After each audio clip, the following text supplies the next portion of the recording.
අයිබෝන් සියලුම දෙනාට ඊයේ අපි පොඩි බරපතල තත්ත්වයකට මුහුණ දුන්න ආයතනයක් විදිහට අපේ රෙජිස්ට්‍රේෂන් එක සම්බන්ධයෙන් ක්ලයන්ට් කෙනෙක්ගේ පොඩි රිවිව් ප්‍රශ්නයක් අපිට පැන නැගුණා. ඉතින් අපි මේ ප්‍රශ්නේ මුල් කරගෙන අපි මොකද අපි ක්ලයන්ට් එක කතා කරපුවම මේක අපිට හොඳින් විසඳ ගන්න හම්බුණා. එයාගේ ෆීලිං එක ගත්තම තමයි අපිට ඇත්තටම මේක ෆීල් වුණේ. මේක අපි එළියට මේක ඇයි අපි මෙහෙම තද රෙජිස්ට්‍රේෂන් එකක් ගන්න කියන එක පැහැදිලි කරන්න ඕනේ කියන දේ. ඒකින්ද මේ වීඩියෝ එක දාන්නේ. ඉතින් හැමෝම අපිත් එක රෙජිස්ටර් අපි රෙජිස්ටර් වෙනවා නම් අපි අනාගතයේදී වැඩ කරන්න බලාපොරොත්තු වෙන මේ වීඩියෝ එක බලන්න කියලා අවසානක මම ආරාධනා කරනවා.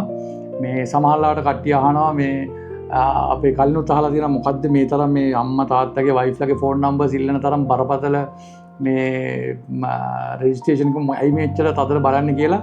ඉතින් මේකේ මම කියන්න යන්නේ මේ අපේ පැත්තේ කතාව. ඉතින් පළවෙනිම දේ තමයි ලංකාවේ රෙන්ට් කරන ආයතන විශාල ප්‍රමාණයක් තියෙනවා. මම හිතන්නේ අපි දැන් අපේ ආයතන ඔෆිෂියල් අපි දුවන්නේ දැන් අවුරුදු 22ක් විතර වෙනවා අපේ ආයතන වලට.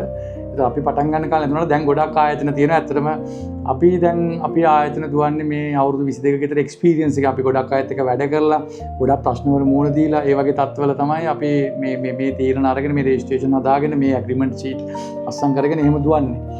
ඉතින් මේ මට දැනුවත් කරන්න අවශ්‍ය වෙන්නේ මේ හැම කෙනාම අපි රෙන්ටින් කරන ආයතන මම හිතන්නේ දැන් අපේ කැමරා ප්‍රොවයිඩර් සබ් එක ගත්තාම ලංකාවේ අපේ එකමුතුවේ ආයතන 30 ගණක් රෙජිස්ටර් වෙලා ඉන්නවා ලංකාවේ ප්‍රමුඛ ආයතන. ඉතින් මේ ආයතන හැම කෙනෙක්ම වගේ රෙජිස්ට්‍රේෂන් එක අරගන්නවා. හැබැයි එක එක්කෙනාගේ එක එක මට්ටමින් තමයි කරන්නේ. දැන් අපේ ආයතනේ මම හිතන්නේ ටිකක් තද රෙජිස්ට්‍රේෂන් එකක් අරගන්නවා. මොකද අපි ආයතනයක් විදිහට ගත්තාම ලංකාවේ දැන්ට බ්‍රාන්චස් 3ක් අපේ ක්‍රියාත්මක වෙනවා. මේ ඉතින් ඒවා සහ අපේ බුකින් දාන වැඩේ අපේ මම හිතන්නේ මේ මොහොත වෙද්දී අපේ 10 දිනකට අධික ප්‍රමාණයක් බුකින් ගන්න වැඩේ කරනවා. ස්ටාෆ් බ්‍රාන්ච් වල ස්ටාෆ් ඇරුණම මැනේජ්මන්ට් එකේ ඉන්න කට්ටිය ඔක්කොම ගත්තාම 10ක් වගේ ප්‍රමාණයක් බුකින් ගන්න එක කරනවා. ඒතර අපි සිස්ටම් එකක් බලාගෙන ඒකෙන් තමයි බුකින් දාන එක කරන්නේ. අපි ඒක තමයි අර ඔයගොල්ලන්ට හැමෝම කොච්චර කෝල් කරත් අපි කියන්නේ මැසේජ් එක දාන්න Facebook එකට කියන්නේ ඒකයි. මොකද අපි chat එකේ වෙනම කෙනෙක් ඉන්නවා.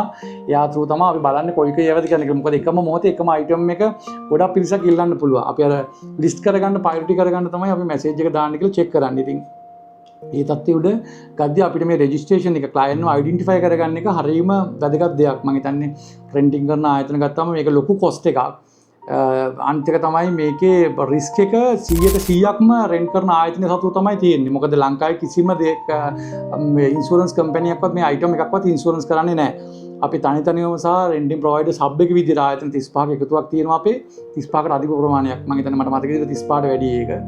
ඒ ප්‍රමාණ ලංකාවේ ප්‍රමුඛතම ආයතන අපි ගොඩක් try කරලා තියෙනවා තනිතනිව සහ ඒකාබද්ධව ඉන්ෂුරන්ස් කම්පැනි වලින් මේ අපේ අයිටම් ඉන්ෂුරන්ස් කරන්න. මොකද වෙහිකල් එකක් රෙන්ට් කරනවා නම් ඒ වලට ඉන්ෂුරන්ස් කරන්න පුළුවන්. එතකොට ඒකේ ඕනර්ස්ලාට ලොකු රිස්ක් එකක් එන්නේ නැහැ. ඒක හරි සිම්ප්ලි නිකන් පොඩි ප්‍රොසෙස් එකකින් දෙන්න පුළුවන්.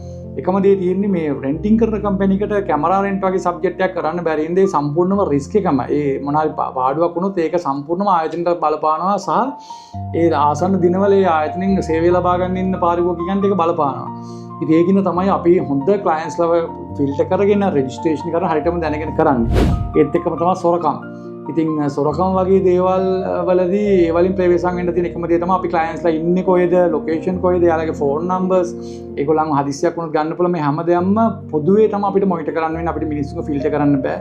මොකද අලුත් කාලේ තියෙන නාම ප්‍රවණතාවය තමයි දැන් හොරකම් වලට ඒ වලට ඇබ්බැහි වෙන අයත් අපිට මීට කාලෙකට ඉස්සෙල්ලා හොඳට අපිත් එක්ක වැඩ කරගෙන ආදරෙන් හිටපු කට්ටිය දැන් හොරකම් වලට ඇබ්බැහි වෙන තත්ත්වයක් අලුතෙන්ම ප්‍රවණතාවයක් පෙන්වන හොඳ උදාහරණය තමයි මීට වසරකට පමණ උඩදී ලංකාවේ මම හිතන්නේ කැමරා ඉන්ඩස්ට්‍රිය වෙච්ච ලොකුම හොරකම ආයතන මම හිතන්නේ 7කට වැඩි ඒකේ අයිටම් වල වැලියු එක විතරක් ලක්ෂ 150කට වැඩි සහ මේ ඒකේ රෙන්ටින් වල ඔක්කොම ගත්තාම මම හිතන්නේ කෝටි 2කට අධික පාඩුවක් වුණා ආයතන මම හිතන්නේ 7කට විතර එක පුද්ගලයෙක් කරා ඒක. ඒකේ පුද්ගලයා මම හිතන්නේ ලංකාවේ ප්‍රමුඛතම ටීවී ජාලයක වැඩ කරයි කියලා මම හිතන්නේ එයා ඒකේ විස්තර තියෙනවා. අපේ ආයතනයේ යාගේ විද්‍ය අපි එයාව 2023 වගේ කාලෙකදී අපි යාව බ්ලැක් ලිස්ට් මට්ටමකට පත් කරලා තියෙනවා. යම් කිසි හේතුවක් මත අපේ ආයතනයේ මේකට අහු වුණේ නැහැ.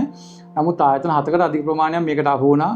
දැන් මම මේ රෙකෝඩින් කරන්න පොඩි වෙලාවකට ඉස්සෙල්ලත් මම මේ ප්‍රධාන ආයතනයක හිමිකරුවෙක් කතා කරා. එයා කිව්වා එයාගේ කස්ටමර් අවුරුදු 4ක් පරණ කස්ටමර් කෙනෙක් කියලා. එයාට ඒ ප්ලේ එක කරන වෙලාවෙද්දී ඉතින් කස්ටමර් විශ්වාසවන්ත පුද්ගලයෙක් නම් තේ මිනිස්සු පවා ඒ වෙනස් වෙන දේවල් මේ වෙනවා. ඒකින්ද අපි මේක ලස්සනට මොනිටර් කරගෙන යන්න ඕනේ තමයි මේක අපි කරන්නේ. අයිතික ඔයගොල්ලෝ තේරුම් ගන්න ඕනේ අපි බැංකුවකින් රුපියල් 10000 15000 ගන්න ගියත් ලොකු මේ අපි ඩොකියුමන්ටේෂන් එකක් තියෙනවා.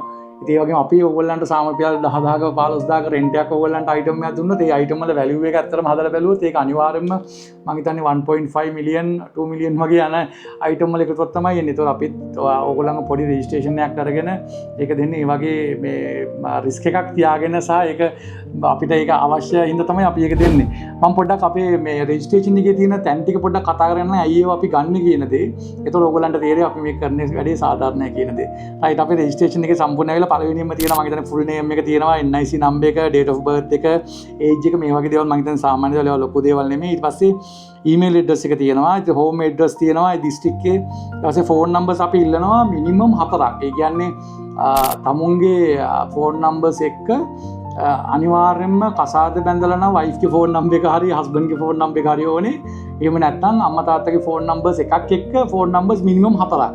එතකොට මේ සියලු දේවල් අපි වෙරිෆයි කරගන්නවා, කෝල් කරලා අපි වෙරිෆයි කරගන්නවා. ඊට පස්සේ එතන office phone number, home phone number, මේ fathers mothers husband and wife phone number ඒවා කියලා තියෙනවා. ඊට පස්සේ මැරිඩ් ඩිස්ටේස් එක මම හිතන්නේ බැඳලාද නැද්ද කියන එක ඒවා අපි අපේ ඒ කියන්නේ අපේ ඇතුලේ data රැස් කරගන්න අපි වඩා හොඳ සේවයක් දෙන්න ඒවා ඇනලයිස් කරගන්න තමයි මේ ගොඩක් ඒවා ගන්නෙ.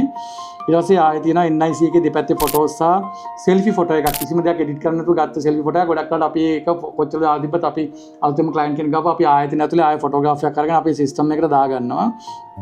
ඊට පස්සේ ඇඩ්‍රස් වෙරිෆිකේෂන් එකට අපි ලයිට් බිල් එකක් ෆොටෝ එකක් ගෙන්න ගන්නවා. ඊට පස්සේ අපි නියරස් බ්‍රාන්ච් එක තියෙනවා. මම හිතන්නේ මේ හැමදේම ඔකේ ගොඩක් අයට මේකේ හර්ට් වෙන්නේ මේ අම්මා තාත්තගේ ෆෝන් නම්බර්ස් සහ වයිෆ්ගේ ෆෝන් නම්බර්ස් ගන්න එක.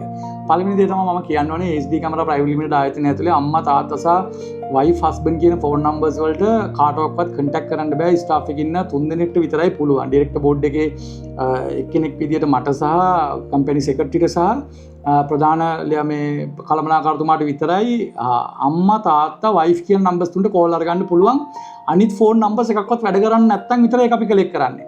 හොඳට මතක තියාගන්න අපිට ප්‍රශ්න තියෙනවා අපේ ආයතන වල තියෙන එක්ස්පීරියන්ස් තියෙන සමහර ෆොටෝග්‍රැෆර්ස්ලා වැඩවලට ගිහලා වැඩ ඉවර වෙලා ඒගොල්ලෝ ඩ්‍රින්ක්ස් අරගෙන මේ සමහරලාට බඩු රිටර්න් වෙන්නේ නැති වෙලාවල අපි ඒ වගේ වෙලාවට කන්ටැක්ට්ස් හදාගෙන යන්නේ. ඉතින් ඒට අමතරව ඇක්සිඩන්ට් අම්මයිට අවුරුදු 2-3ක ඉස්සෙල්ලා අපේ කුරුණෑගල බාංච් අපි පටන් ගන්න ඉස්සෙල්ලා අපේ ජායල් බාංච් වලදී කස්ටමර් කෙනෙක් ගිරිවල ප්‍රදේශ ඇක්සිඩන්ට් එකක් වුණා. ඒකෙදිත් අපි මේ ලොකේෂන් ඒවා ඒ ෆෝන් නම්බර්ස් ඒවා වෙරිෆයි කරගෙන තිබුණේ හින්දා අපිට හරි ඉක්මනට එයාගේ ඉවෙන්ට් එක පවා කවර් කරලා දෙන මට්ටමට අපිට එයාට සර්විස් එක දෙන්න පුළුවන් වුණා. මොකද අනිත් එක තමයි ඕගොල්ලන්ගේ මේ ෆෝන් නම්බර්ස් අපි හැමදේම ත්‍රූ දාන්න කියන්නේ සාමාන්‍ය රෑ 10 ඉඳන් උදේ 6 වගේ වෙනකම් අපි ඇක්චුලි ට්‍රීට් කරන්න ඇතුළට ගන්නේ අපේ රෙජිස්ටර්ඩ් අය විතරයි. මොකද ආරක්ෂකගේ තුන් සහ අනිත් දේවල් මත ඉතින් ඔයගොල්ලෝ අපේ නැස් register ID register phone number එකෙන් අපිට කෝල් එකෙදී අපි හැමෝටම මේක ඩිටෙක්ට් කරනවා. ඔය අපේ රෙජිස්ටර්ඩ් කියලා. ඒතකොට කිසි බයක් නැතුව අපිට පැය 27ම ඔයගොල්ලන්ට සර්විස් එක දෙන්න පුළුවන්. ඇතුළට අරගන්න බ්‍රාන්ච් ඇතුළට ගන්න පුළුවන්. ඉතින් ඒකින්ද තේනවා මේකේ අනිත් එක තමයි අම්මා තාත්තගේ වයිෆ්ලාගේ ෆෝන් නම්බර්ස් ගන්න. ඔයගොල්ලෝ හොඳටම දන්නවා ඇති. ඔයගොල්ලෝ බැඳලා නම් ගොඩක් වෙලාවට ඔයගොල්ලෝ ඉන්න තැන 99.99ක මම හිතන්නේ වයිෆ්ලා හස්බන්ඩ්ලා දන්නවා අද කොයිද වා ඉන්නේ කියන දේ. මොකද ඔයාගේ ෆෝන් එක ඩෙත් වුණොත් අපිට වෙන කන්ටැක්ට් එකක් නැහැ. ඔයා කන්ටැක්ට් එකක් හදාගන්න. සහ ඔයත් එක කවුද ඉන්නේ කියන අය දන්නවා. බැඳලා නැත්නම් අනිවාර්යෙන්ම අම්මාරි තාත්තාරි ගොඩක් වෙලාවට ඔයගොල්ලෝ කොහෙද වැඩ කරන්නේ මේ වගේ විස්තර දන්නවා. එතකොට අපිට ඒගොල්ලෝ through යම් කිසි කන්ටැක්ට් එකක් හදාගෙන දෙන්න පුළුවන්. මොකද හොඳට මතක තියාගන්න අපි ඕගොල්ලන්ගේ රෙන්ට් එකට පස්සේ ඊළඟ මොහොතේ ඊළඟ පැය දෙක තුන අතර පස්සේ ඒක වෙන කෙනෙක්ට අපි රෙන්ට් අවුට් දාලා දෙන්න පුළුවන්. එතකොට අපි ඔයාට වගේම එයාටත් ඔයාව ට්‍රැක් කරන බඩු කොහොම හරි සප්ලයි කරන්න අපි බැඳිලා ඉන්නවා. මොකද අපිට පොඩි රෙන්ට් එකක් වුණාට ඒ පුද්ගලයා කරන්නේ ලක්ෂ ගානක ජොබ් එකක් වෙන්න පුළුවන්. ඒකත් අපි එක්ස්පෙක්ට් කරන්න ඕන නිසා අපි ඒක එකතු කරන්නම වෙනවා. ඒක තමයි අපි ලේට් පේමන්ට් වගේ වුණත් අරගෙන ස්මූත්ලි මේක දුවන්න හැමතිස්සෙම try කරන්නේ. නැත්තම් කිසි වෙලාවක අනවශ්‍ය ඉන්කම් ගන්න ඒව කරන්න නෙමෙයි. නමුත් අපි ආදරෙන්ම අනිත් හැමෝම මේන්ටේන් කරනවා. මොකද අපේ ක්ලයන්ට් බේස් එක ගත්තම ඉතාමත් විශාල ප්‍රමාණයක් බ්‍රාන්ච් තුනේ. ඒත් අපිට දිනකට එන මැසේජ් ප්‍රමාණය විශාල ප්‍රමාණයක්. ඒක මැනේජ් කරන්න බෑ අපිට මේ වගේ සිස්ටම් එකක් දිව්වේ නැත්තම්. මේ ඊට පස්සේ මෙතන තියෙනවා Google ලොකේෂන් එක ගෙදර තියෙන. ඒක අපිට අත්‍යවශ්‍යයි. මොකද ඒකෙදි අපි ලොකු නෙට්වර්ක් වැඩ ටිකක් කරනවා ලංකාවේ. මම වාට මෙතෙන්ට පොඩි වීඩියෝ එකක් දාන්නම්. අපි 2014 වගේ ඉඳන් අපි අපේ මුළු ක්ලයන්ට් බේස් එකම ලංකාවේ සහ අපේ පිටරටවල ඉන්න අයව පවා අපි මැප් කරලා තියෙන්නේ. ඒකෙන් අපි බලාපොරොත්තු වෙන කාරණා කීපයක් තියෙන. එකක් තමයි අපි මැප් කරලා ඔයාලා ලොකේෂන් දාපුවම අපිට මොනාරි සැකයක් ආවොත් එයා ගැන අපි ඒ ළඟ පොයින්ට් එකේ ඉන්න ඔයාගේ පොයින්ට් එක වැටුණාට පස්සේ වටේ ඉන්න අපේ මැපින් වල ඉන්න අපේ ක්ලයන්ට් බේස් එක අපිත් එක්ක හොඳ රිලේෂන්ෂිප් එකක් තියාගෙන කස්ටමර්ස් ලාගෙන් අපි එයාව වෙරිෆයි කරගන්නවා. ඊට අමතරව ලංකාවේ ඕන තැනක අපේ මොනවා හරි හිතන්නකෝ මේ අපිට ඉලෙක්ට්‍රිකල් ටෙක්නිකල් අයිටම්ස් ඩැමේජ් වෙන්න පුළුවන්, නන්නොප් වෙන්න පුළුවන්, ප්‍රශ්නකාරී තත්ත්ව උදා වෙන්න පුළුවන්. එතකොට අපි අර මේ සර්විස් එක දෙද්දී අපිට නෙට්වර්ක් එක හරියට බලපානවා. විශේෂයෙන්ම අපේ කැමරා ප්‍රොවයිඩර්ස් හබ් එකේ මම හබ් එක ගැන මම වෙනම වීඩියෝ එකක් දාන්නම් පස්සේ. ඒක හරි වැදගත් දෙයක් අපේ එකමුතුව.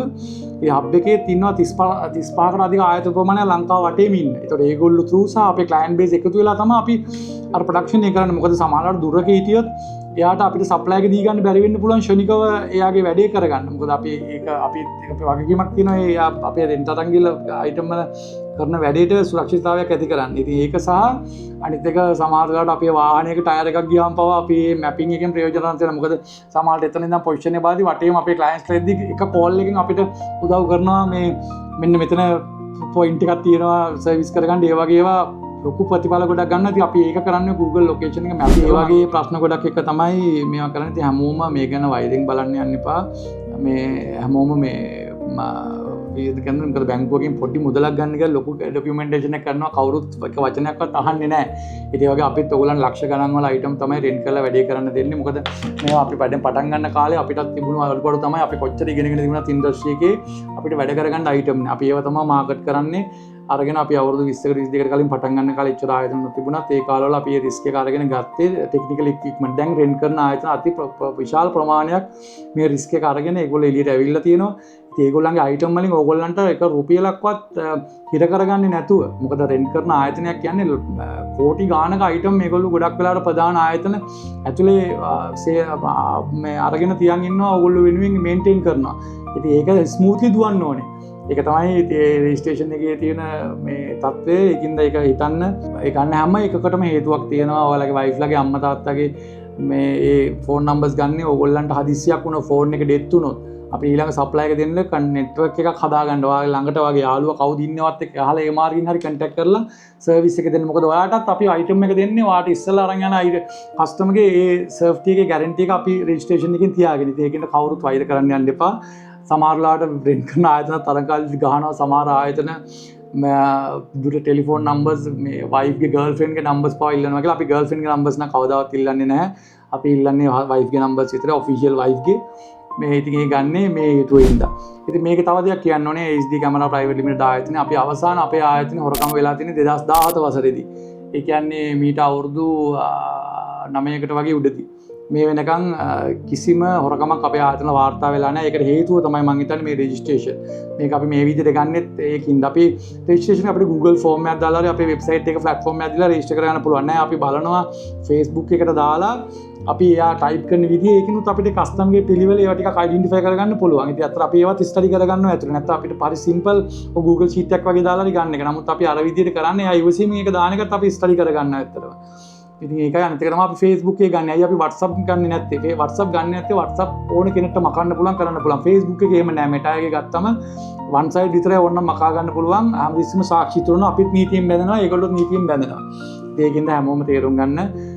ප්‍රයිසිං ගැන වුණත් සමහරවිට ඊ අපේ කස්ටමර් ඒ දාපු වෙලාවේ ප්‍රයිසිං ගැන යම් කිසි දෙයක් කියලා තිබුණේ. ඉතින් ආයතන වල ප්‍රයිසිං වෙනස්. මොකද ආයතනයක් මේකේ අති දැවැන්ත ආයතන වගේම ලංකාව ඇතුලේ ඉතා කුඩා පරිමාණයේ ආයතනක් තියෙනවා. මොකද කුඩා පරිමාණ ආයතන වගේ නෙමෙයි සේවකයේ තියාගෙන EPF ETF ගාගෙන රජයට බදු ගෙවාගෙන කරන කම්පැනි වලට යම් කිසි ඉහළ මිලක් තියාගන්නවා වෙන්න පුළුවන්. හැබැයි සර්විස් එක ඒගොල්ලෝ මං හිතන හොඳට දෙනවා. ඉතින් ඒක ලොකු ආයතන කරන එක දන්නවා.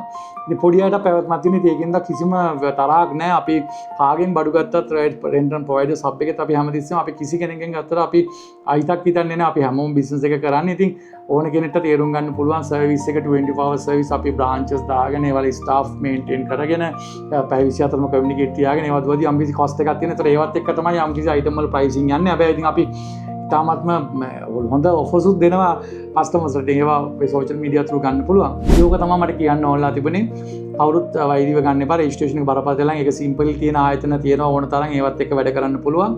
ඉතින් අපි වගේ ආයතනයක වැඩ කරද්දී අපි මේ වගේ රෙජිස්ට්‍රේෂන් එක බලාපොරොත්තු වෙනවා. ඉතින් ඒකින්ද ආදරෙන් කල්ැතුව ඒ රෙජිස්ට්‍රේෂන් ඉවර කරන ෆයිනලයිස් කරගන්න එකපාරයි මේක කරන්න තියෙන්නේ. ඊට පස්සේ අපිට ලයිෆ් ටයිම් දුවලා ආදරෙන් මේ ඉන්ඩස්ට්‍රිය ඔක්කොම උඩට අරන් යන්න පුළුවන්. ඉතින් ඒකින්ද මේ ප්‍රශ්න ඇතිකාරියතන් ඇති කරගන්න නැතුව ආදරෙන් අපි ගැනත් බලලා කරන්න. පොඩි හරි ප්‍රොබ්ලම් එකක් තියෙනවා නම් අපේ මැනේජ්මන්ට් එකත් එක්ක එකපාර කතා කරන්න. ඕගොල්ලන් පැය 24 ඕන වෙලාවක අපේ ෆෝන් එකට උනත් කෝල් එකක් ගන්න පුළුවන්.